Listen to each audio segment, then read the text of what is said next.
नमस्कार.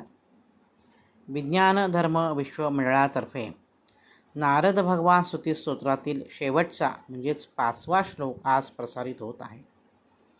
ज्ञात्वा ज्ञानविराग भक्ती सकलं कालेन जीर्णीकृतं वात्सल्यादिगुणार्णवश्च भगवान देवर्षिरूपं दधत् तारुण्यप्रददौ दयाख्यसुधया तेभ्यो मुकुन्दो गुरुः तं पारं प्रकृतेर्व्रजामि शरणं वीणाधरं नारदम्.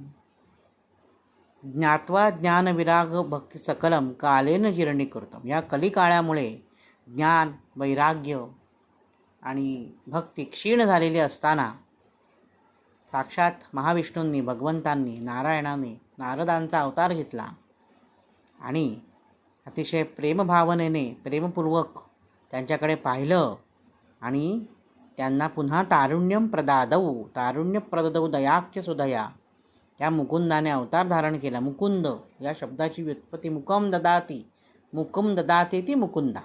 मुकुम म्हणजे काय तर मोक्ष, जो मोक्ष देतो तो मुकुंद. या मुकुंदाने अवतार घेतला नारदांच्या स्वरूपात आणि त्यांना तारुण्य प्राप्त करून दिलेलं आहे. ज्ञान, वैराग्य आणि भक्ती पुनरुज्जीवित केलेले आहे. तर अशा या वीणावादन करणाऱ्या भगवान नारद महर्षींच्या चरणी आम्ही नतमस्तक होतो.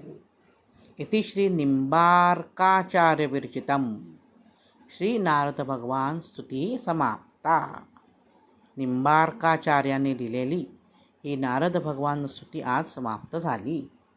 आज नारद जयंती आहे. त्यानिमित्ताने आपण नारद मुनींचं स्मरण करणं अतिशय गरजेचं आहे. कळ लाव्या नारद म्हणून नारदांची उपेक्षा आपण खूप ठिकाणी ऐकलेली आहे. परंतु ते कळ लावे नारद नव्हते, तर ते कळकळीचे नारद होते. त्यांनी अतिशय तळमळीने भक्तांचा उद्धार केलेला आहे. त्यामुळे आणि समस्त कीर्तनकारांची, नारदीय कीर्तनकारांची गादी ही नारदांनी निर्माण केलेली आहे. त्याच्यामुळे नारदीय कीर्तनकारांसाठी नारद जयंतीचं विशेष महत्त्व आहे. तर आजच्या या दिवशी आपण सर्वजण नारदांच्या चरणी नतमस्तक होऊया.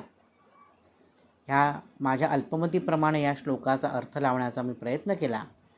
त्यात जर काही त्रुटी उणिवा राहिल्या असतील तर आपण मला मोठ्या मनाने क्षमा करावी.